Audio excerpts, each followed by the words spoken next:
Que bom ter você mais uma vez aqui no meu canal para nós estudarmos a Bíblia juntos, comentarmos alguns assuntos, tirarmos algumas dúvidas.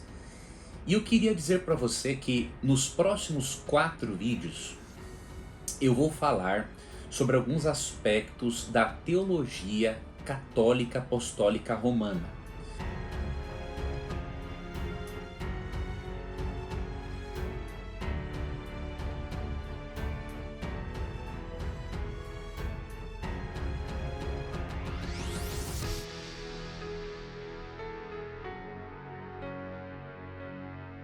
Vou abordar isso com muito respeito aos irmãos católicos e gostaria que você, que é protestante, compartilhasse esse conteúdo, né, tanto com irmãos protestantes quanto com irmãos católicos, para que nós possamos ajudá-los a entenderem algumas coisas referentes à palavra de Deus e que não estão em total harmonia com aquilo que a tradição eclesiástica ensina.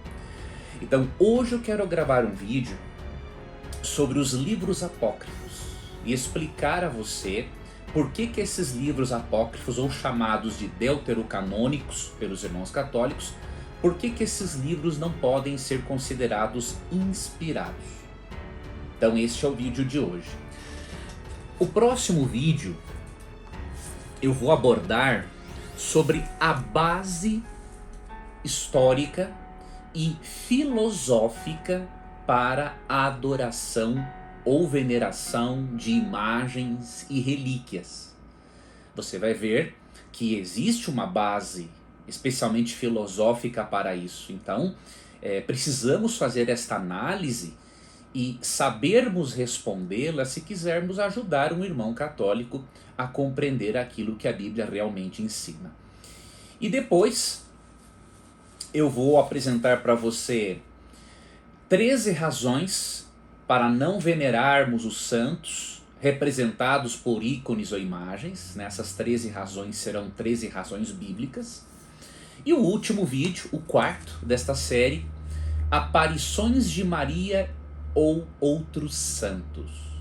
Será que a Bíblia corrobora esta possibilidade de Maria aparecer e também outros santos que já morreram? Então eu creio que esses 4 vídeos serão de extrema importância para a sua compreensão desse assunto. E para que você, como um irmão católico, possa reavaliar, né, suas crenças, e para que você, protestante, saiba a forma correta de abordar um irmão católico com respeito, com carinho, sabendo que muitos irmãos católicos são bem mais dedicados e devotos a Deus do que muitos protestantes. Então nós devemos aqui ter grande humildade e nos colocarmos como iguais, porque todos somos pecadores e carecemos desesperadamente da glória de Deus, da graça de Cristo, né? Como lemos ali em Romanos 3:24, 3:23, tá bom? Bom, então nesse vídeo eu vou falar sobre os 7 livros a mais que encontramos nas Bíblias católicas, né? Há 7 livros a mais e há também acréscimos a Esther e a Daniel.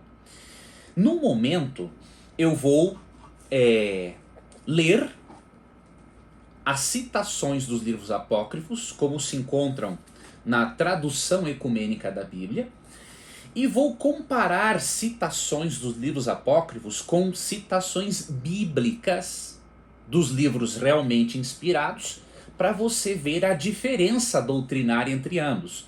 E a Bíblia que eu vou usar, neste caso, para mostrar o aspecto doutrinário bíblico e não a questão dos apócrifos, mesmo que ela contenha os apócrifos, eu vou usar essa tradução aqui, a tradução Ave Maria. Tudo bem?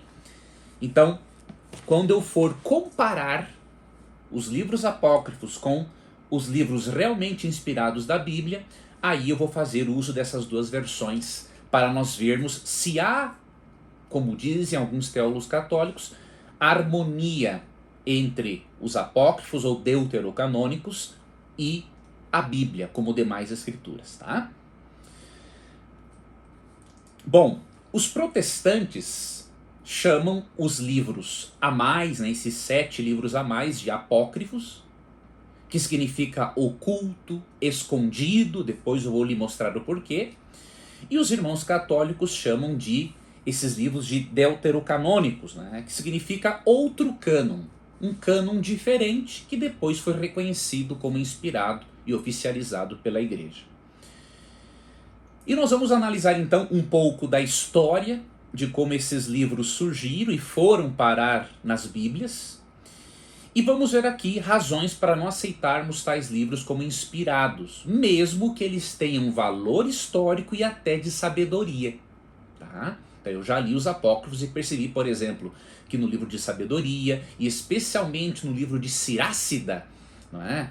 Há coisas muito boas. Não são inspiradas, mas é uma literatura que você pode fazer uso para aprender lições morais. Não é? Então vamos lá. Em primeiro lugar, eu queria destacar que a existência dos apócrifos nas Bíblias católicas não desqualificam os teólogos católicos como tradutores. E por quê? Porque para mim eles são os melhores. Tá? Se você analisar traduções católicas, você vê que o teólogo católico ele é extremamente técnico. E mesmo que um texto não esteja em total harmonia com a tradição eclesiástica, ele vai traduzir o texto como se encontra no manuscrito.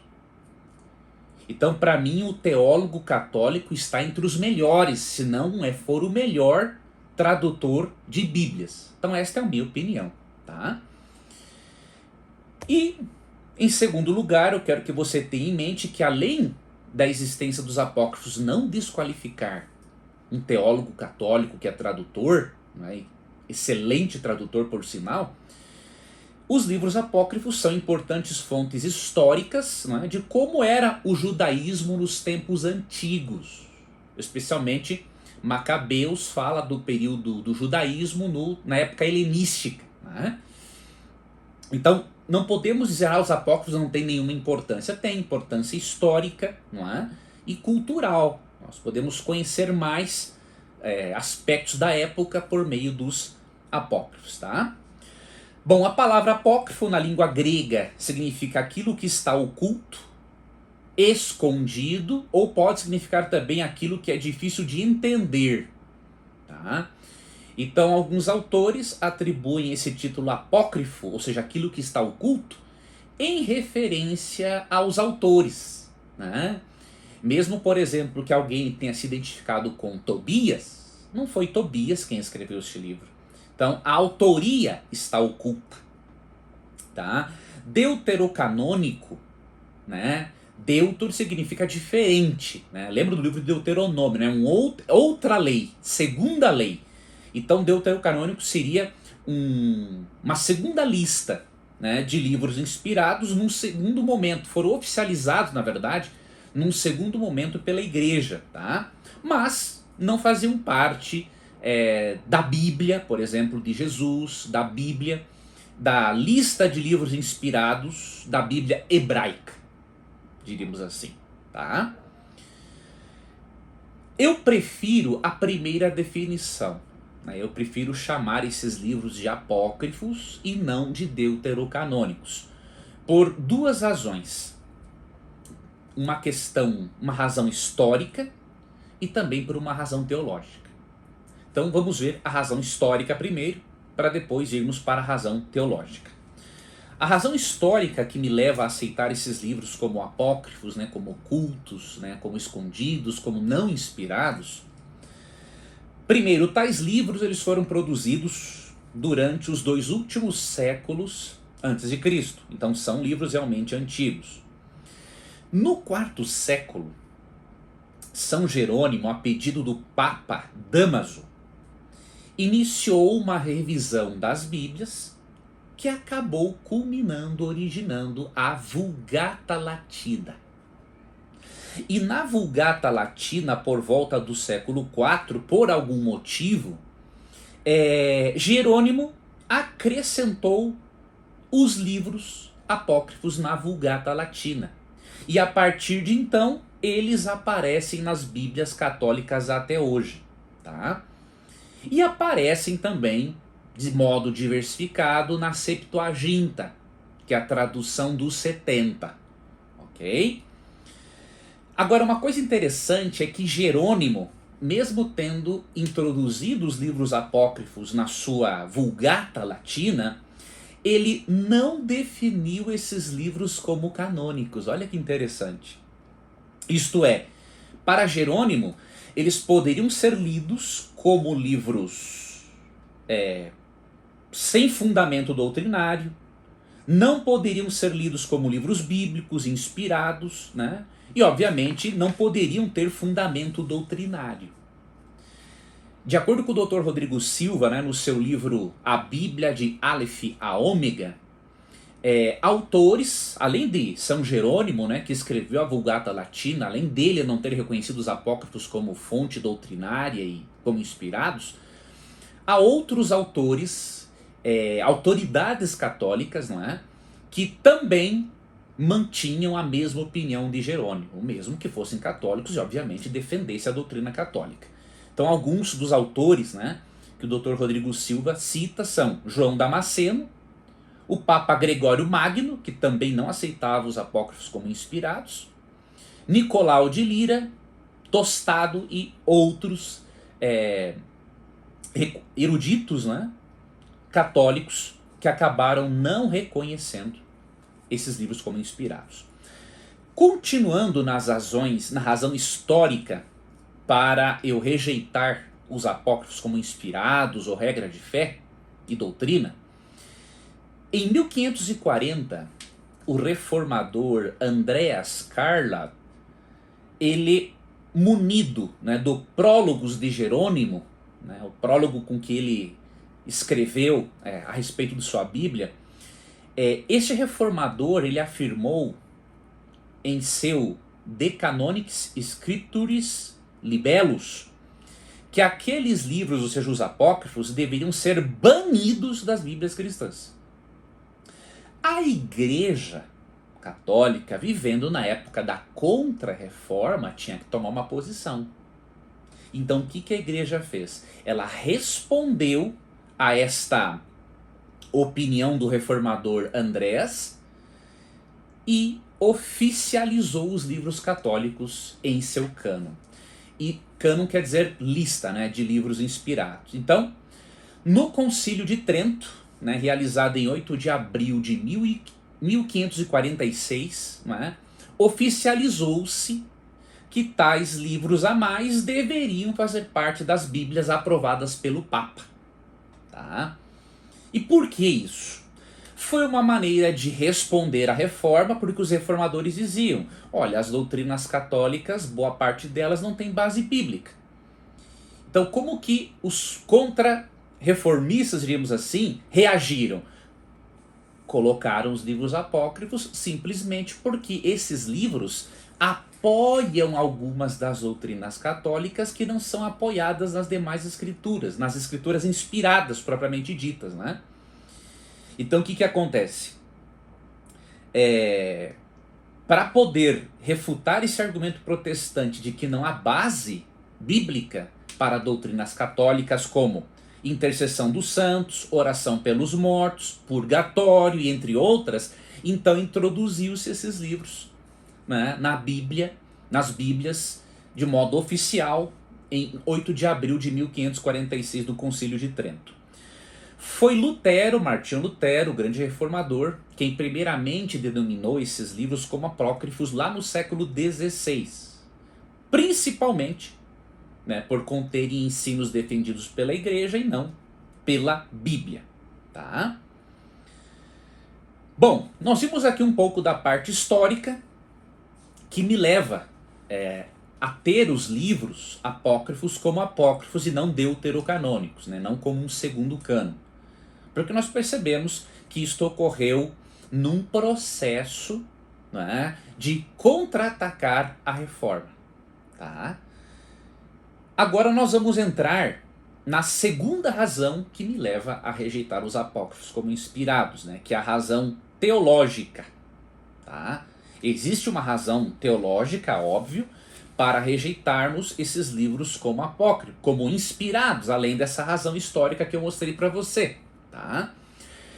Para nós abordarmos a razão teológica, eu vou agora fazer uma comparação entre algumas citações de livros apócrifos com textos da Bíblia hebraica, tá? Que na sua lista não continha os livros apócrifos, tá ok? Então, eu vou mostrar para você na tela um quadro comparativo, tá? Você está vendo que esse quadro, essa tabela, na verdade, é dividida em 3 partes. Então, tem o livro apócrifo, tem a heresia ou lenda que este livro ensina, e do lado a posição bíblica a respeito daquilo que ensina esse livro apócrifo, tá? Então, eu vou fazer esta comparação com você. Isto aqui vai ficar disponível para você na forma de artigo, então eu vou deixar, esse aqui é o meu esboço, né, que eu escrevi à mão. Eu vou digitá-lo, obviamente, e colocá-lo no blog para você ter esse artigo e para você fazer essa comparação em sua casa, né, se você assim o quiser. Mas você vai conseguir fazer uma comparação comigo por meio de slides que eu estarei disponibilizando para você a partir de agora.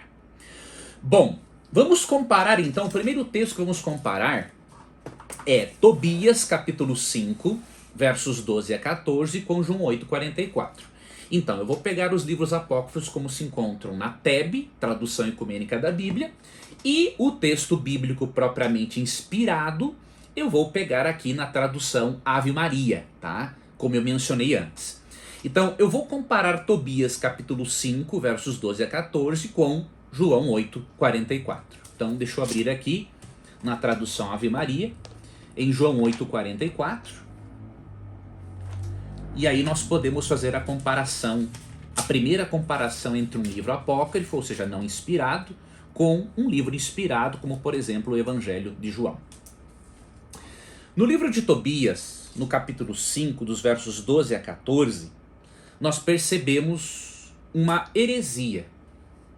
Você vai ver que há heresias e lendas, né?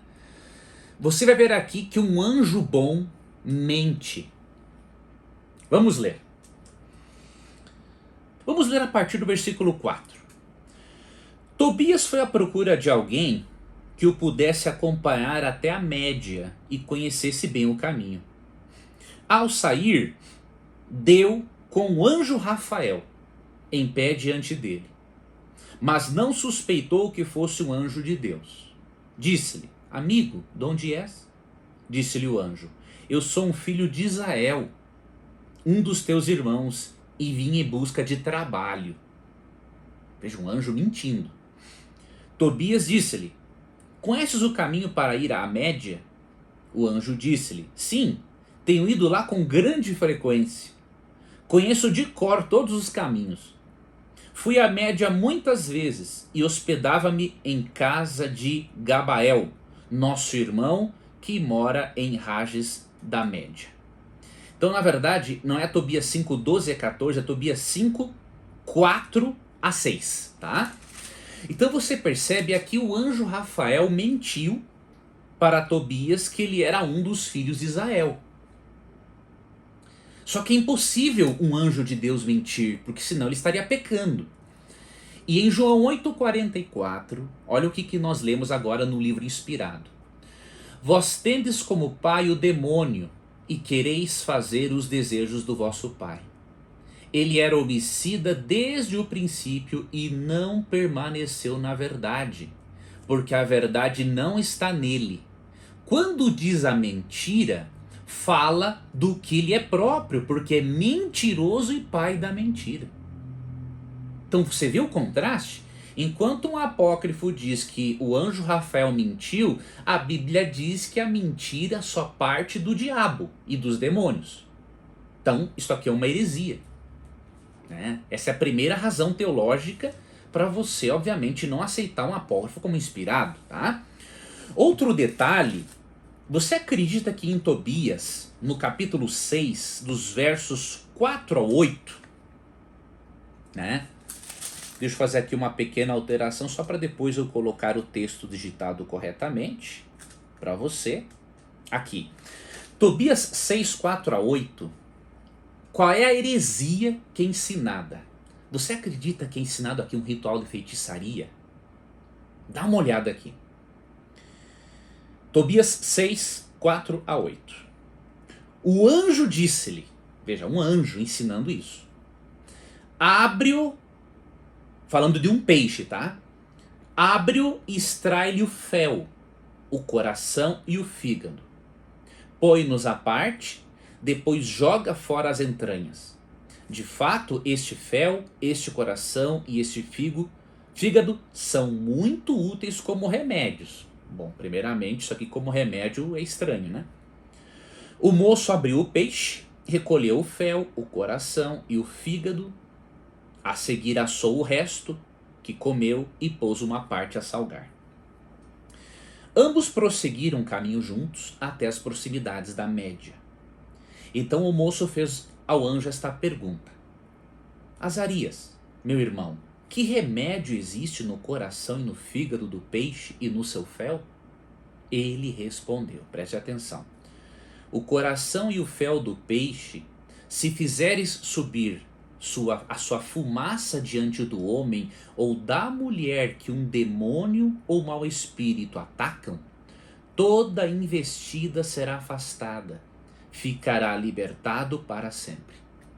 Quanto ao fel, unta com ele os olhos de quem tem leucomas, sopra sobre os leucomas e eles ficarão curados. Então você percebe claramente, né, é ensinado aqui um ritual de feitiçaria. Você se utilizar de órgãos, de entranhas de um peixe, né, para expulsar demônios ou para curar alguém de leucomas. E o que a Bíblia diz sobre a feitiçaria? Bom, na tabela que você está vendo, existem vários textos, eu não vou ler todos eles, tá? Mas eu vou ler um deles, pelo menos, que se encontra em Deuteronômio. Esse sim é um livro inspirado, escrito por Moisés, Deuteronômio 18, versículo 12, tá? A partir do verso 10. Não se ache no meio de ti quem faça passar pelo fogo seu filho ou sua filha, que era um ritual pagão de oferecer filhos às divindades pagãs. Nem que se dê a adivinhação, a astrologia, aos agouros e ao feiticismo, feitiçaria, né? A magia ou a invocação dos mortos. Porque o Senhor teu Deus abomina aqueles que se dão essas práticas. E é por causa dessas abominações que o Senhor teu Deus expulse adiante de ti essas nações. Então veja, se entre as práticas que levou Deus a expulsar as nações pagãs estava a feitiçaria, como que Deus iria orientar um anjo a ensinar feitiçaria para uma outra pessoa? Um absurdo tremendo. Então eu recomendo que você leia também os outros textos que eu deixei disponíveis na tabela. Agora faremos uma comparação em dois textos apócrifos, né? Tobias, capítulo 12, tá? Versos 8 e 9, e Eclesiásticos 3:30. E você vai ver que esses dois livros ensinam que dar esmolas expia pecados. Isto foi de grande interesse da igreja, especialmente na Idade Média. Tá? Vamos ver o que esse texto diz no apócrifo e como que a Bíblia se posiciona a respeito. Tá? Tobias capítulo 12, versos 8 e 9. Mais vale a oração com a verdade e a esmola com justiça que a riqueza com a injustiça. Até aqui, certíssimo. Tá? Mais vale dar esmola que acumular ouro. A esmola liberta da morte e purifica de todo o pecado. Nada a ver com a justificação pela fé, não é? que é ser tornado justo pela fé em Cristo. Os que dão esmola serão saciados de vida. Os que cometem o pecado e a injustiça são inimigos de si mesmo. Aqui tudo bem. Agora, o verso 9 nos mostra, não é? Que dar esmolas liberta da morte e purifica do pecado. Só que a Bíblia ensina o contrário. Só quem pode nos purificar do pecado é Jesus Cristo. Não há salvação pelas obras na Bíblia.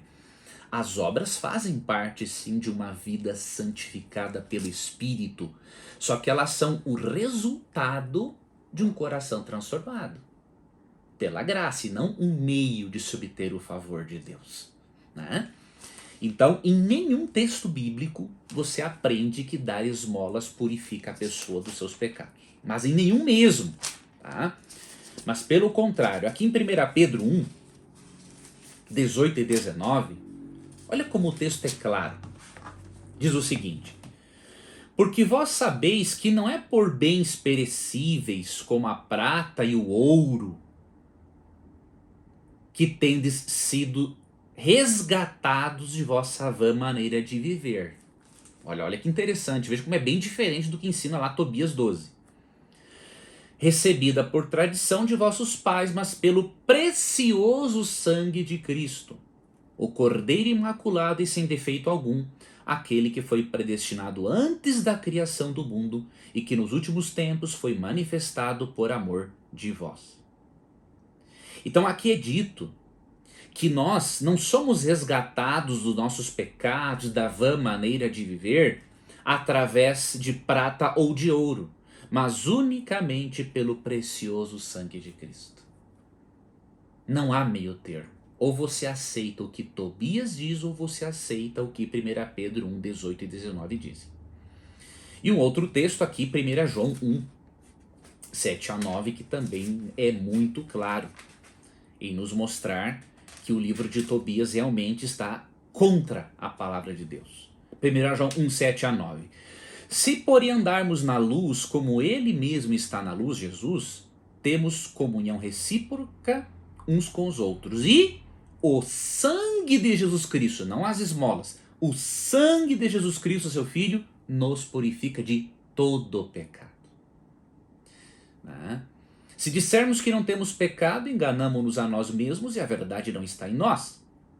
Se reconhecemos os nossos pecados, Deus aí está, fiel e justo para nos perdoar os pecados e para nos purificar de toda a iniquidade, Então veja, nós vemos claramente aqui na Bíblia, na tradução Ave Maria, que nós só somos purificados, não é, pelo sangue de Jesus. Esmola é importante ajudar ao próximo, é óbvio que é, mas isso não purifica pecado. Isso é salvação pelas obras, totalmente contrário à doutrina da justificação pela fé. Somente o sangue de Cristo derramado na cruz pode purificar a você e a mim dos nossos pecados e dar a Deus o direito legal de transferir a justiça de Cristo para nós. Tá? Vamos aqui para um outro texto. São vários textos, não é? Mas eu não vou ver todos com você, tá? Para nós podermos logo aqui também concluirmos, né, este vídeo, para não ficar muito longo.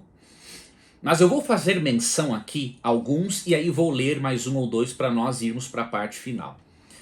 Se você ler Judite capítulo 8, versos 4 a 6, você vai ver que uma mulher jejuou exageradamente por mais de 3 anos. Veja, ela conseguiu jejuar por 3 anos sem comer. Mais que o divino humano Jesus, que jejuou por 40 dias. Então veja, aqui é uma lenda. Tá? Aí você vai para Mateus 4, verso 2 e você vê que Jesus, que tinha uma natureza divina humana, jejuou bem menos do que ela. Então, isso aqui é uma lenda. Judite capítulo 9, verso 2, diz que Simeão e Levi mataram os habitantes de Siquém por ordem de Deus. Já quando você vai para Gênesis 34, 30 e 49, 5 a 7, Deus não mandou-os fazer isso. Deus ficou até descontente com isso. Tá bom? Agora vamos ler esse texto, porque esse texto aqui também vale a pena. Em 2 Macabeus 12, 42 a 46, existe uma das maiores heresias para um cristão: oração pelos mortos. E eu vou ler para você e vou ver vou te mostrar o que a Bíblia diz a respeito. 2 Macabeus 12, vamos ler a partir do verso 43, tá? Diz assim: Depois, tendo feito uma coleta individual, enviou a Jerusalém cerca de 2.000 dracmas, a fim de oferecer um sacrifício pelo pecado, no que agiu com grande acerto e nobreza, pensando na ressurreição. Se, com efeito, ele não esperasse que os soldados mortos em combate ressuscitariam, teria sido supérfluo rezar pelos mortos. Persuadido que estava de que uma belíssima recompensa está reservada aos que adormecem piedosamente, santo foi e piedoso o seu pensamento. E foi essa razão porque mandou que se celebrasse pelos mortos um sacrifício expiatório, para que fossem absolvidos de seu pecado. Então aqui encontramos a doutrina, né, da oração pelos mortos e um certo apoio à doutrina do purgatório. Só que será que nós podemos orar pelos mortos de acordo com a Bíblia? Vamos ler aqui um texto. Isaías 38, 18 e 19. Há muitos outros textos que poderíamos citar, mas óbvio, eu vou citando aqui para vocês 1, 2, para nós não demorarmos muito. Tá? Isaías 38, 18 e 19, vou ler aqui na tradução Ave Maria, que diz o seguinte. Aqui na Ave Maria, o texto está nos versos 20 e 21, tá? Na Almeida atualizada, 18 e 19, tá? Uma pequena divisão aqui, uma diferença de divisão de versículos, tá bom? Com efeito, não é a morada dos mortos que vos louvará, nem a morte que vos celebrará. Aqui é Isaías falando a Deus, não é? O que desce à sepultura não espera mais em vossa bondade. Então ele não pode ser beneficiado com uma oração, porque o que desce à sepultura não espera mais pela bondade de Deus. Quem está vivo, somente quem está vivo pode louvar-vos, como hoje eu o faço. E por quê que o morto ele não pode, né, receber alguma coisa de Deus enquanto estiver morto? Porque Eclesiastes 9, versos 5, 6 e 10 ensinam que a morte é um estado de inconsciência. O que dizem esses textos? Eclesiastes 9, versos 5, 6 e 10 dizem assim: Porque os vivos sabem que hão de morrer, porém os mortos não sabem coisa nenhuma. Nem tampouco terão eles recompensa, porque a sua memória jaz no esquecimento. Amor, ódio e inveja para eles já pereceram. Para sempre não tem parte em coisa alguma do que se faz debaixo do sol. Então mesmo orando, não vai adiantar em nada, porque eles estão inconscientes e eles não têm parte em coisa alguma do que se faz debaixo do sol. E aí no verso 10 diz assim: Tudo quanto te vier à mão para fazer, faze-o conforme as tuas forças, porque no além para onde tu vai, não há obra, nem projetos, nem conhecimento, nem sabedoria alguma. Então a oração pelos mortos é uma heresia. Até porque, de acordo com 2 Coríntios 6,2 e Hebreus 3, 12 a 15, oportunidade de salvação é só em vida. Só. Ok? Depois, você pode ler Sabedoria, capítulo 3, versos 4 e 5, onde há uma defesa para o purgatório, né? Que é o estado intermediário, onde o indivíduo vai pagar por certos pecados para depois ir para o céu. E aí você lê o Salmo 6, verso 5, que diz que os mortos não louvam ao Senhor. E Eclesiastes 9, 5, 6 e 10 que eu citei, lá diz que os mortos não sentem amor e nem ódio. Se ele não sente amor, ele não está no céu. Se ele não sente ódio, ele não está nem no purgatório e nem no inferno, né? Então esse texto bíblico contradiz Sabedoria 3, 4 e 5 quando ensina o purgatório. E os outros textos, Eclesiástico 3, verso 3, fala de perdão dos pecados pela obediência aos pais. É importante obedecer aos pais, mas não há perdão de pecados pela obediência aos pais. O que Êxodo promete é vida longa a quem obedece aos pais. E perdão dos pecados unicamente pelo sangue de Cristo. E Eclesiástico 12, 6 diz que Deus detesta os pecadores. Na verdade, Deus não detesta os pecadores, ele detesta o pecado. E aí você vai para João 5, 44 e 48, entre outros textos, e Cristo fala, olha, sejam perfeitos como perfeito é o vosso Pai Celeste. E aí no contexto, por quê? Porque ele faz ele derrama o sol e a chuva sobre bons e maus. Né? Então Deus não detesta o pecador. Tá bom? Então, essa é a razão, além da razão histórica, né? Essas são as razões teológicas que me levam claramente a rejeitar os apócrifos como inspirados. Após esta comparação que nós fizemos, né, entre os apócrifos ou deuterocanônicos, como preferem os irmãos católicos, com a Bíblia, fica evidente, querido internauta, que tais livros não estão de acordo com o ensino bíblico inspirado dos profetas. E considerando aquele princípio filosófico de que duas coisas contraditórias não podem ser verdadeiras ao mesmo tempo, ou os apócrifos estão com a razão, ou o restante da Bíblia está com a razão.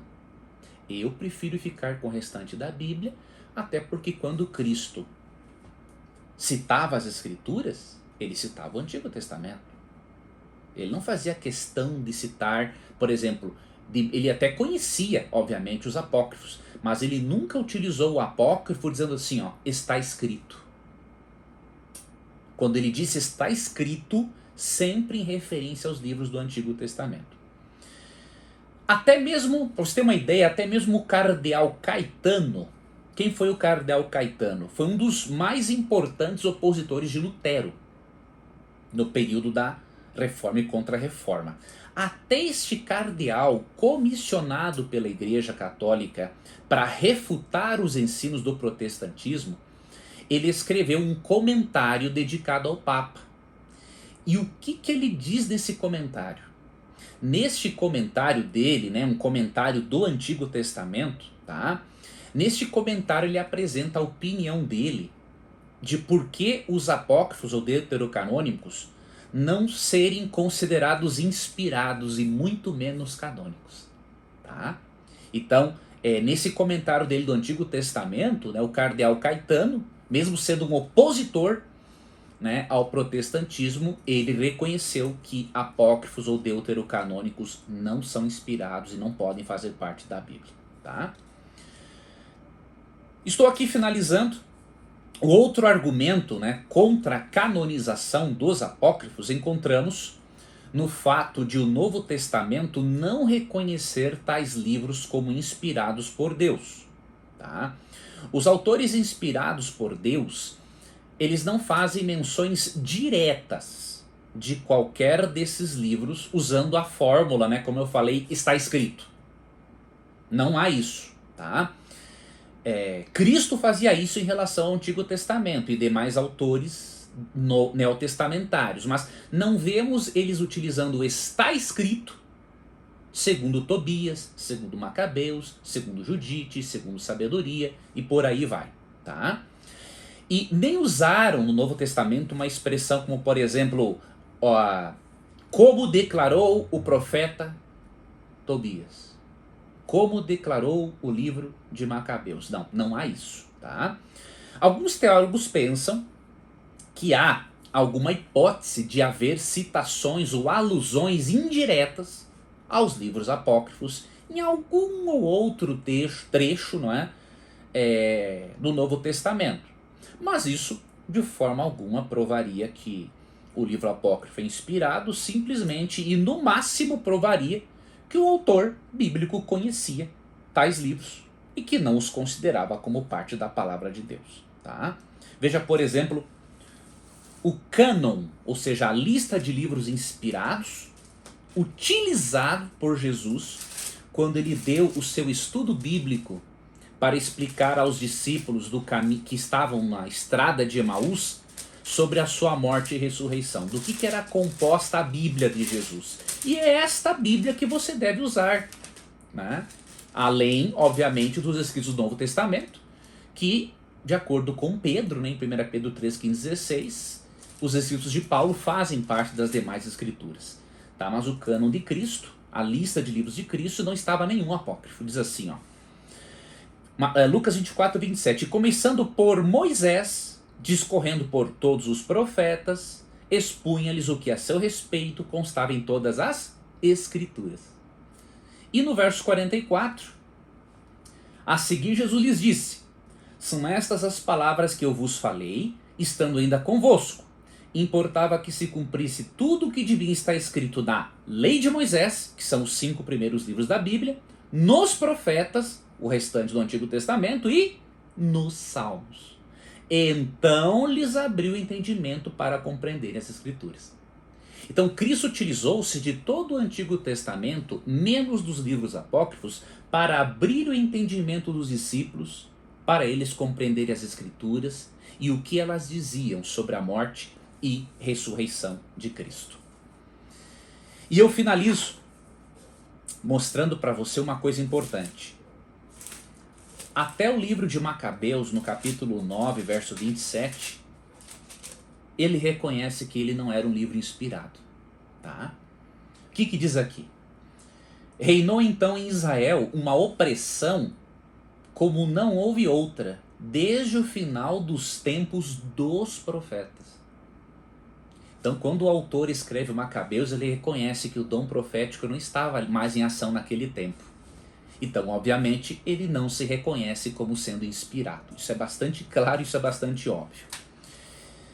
E eu vou ler, como última citação, algo que está no livro A Bíblia de Aleph a Ômega, do Dr. Rodrigo Silva, né? Um livro espetacular. Existe um comentário católico da Idade Média chamado Glossa Ordinária. E o Dr. Rodrigo Silva, na página 73 do seu livro, fez menção a este comentário católico. E eu vou lhe mostrar a declaração deste comentário católico para você perceber que não há um consenso, ou melhor, não havia um consenso entre os teólogos católicos da época sobre a inspiração dos livros apócrifos, chamados por eles de deuterocanônicos. Então, nesta glossa ordinária, que é um comentário católico, diz o seguinte: os livros canônicos são fruto do ditado do Espírito Santo.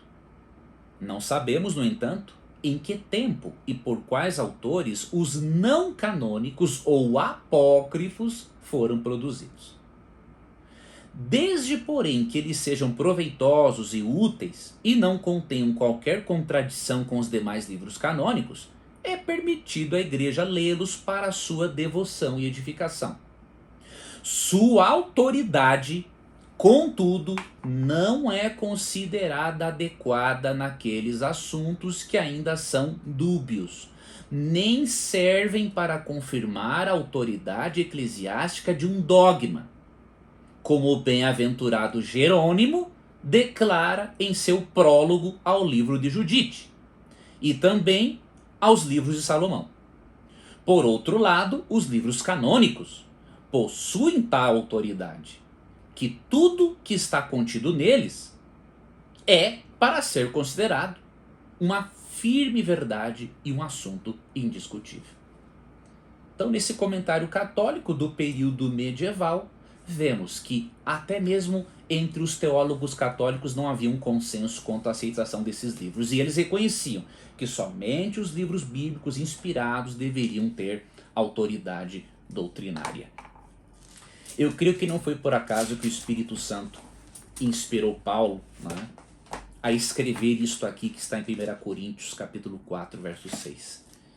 E eu deixo esse verso final para que nossos queridos irmãos católicos reflitam, bem como os nossos irmãos protestantes, espíritas, ateus, não importa quem esteja assistindo esse vídeo, para que você perceba que Deus não autorizou a introdução de nenhum outro livro à lista de livros inspirados bíblicos, e nem mesmo os apóstolos eram a favor de que isso viesse a acontecer.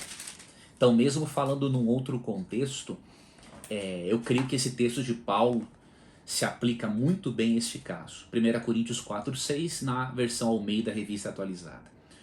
Estas coisas, irmãos, apliquei-as figuradamente a mim mesmo e a Apolo, por vossa causa, para que, por nosso exemplo, aprendais isso. Isto, não ultrapasseis o que está escrito, a fim de que ninguém se ensoberbeça a favor de um em detrimento de outro. Jamais ultrapassemos o que está escrito na palavra de Deus.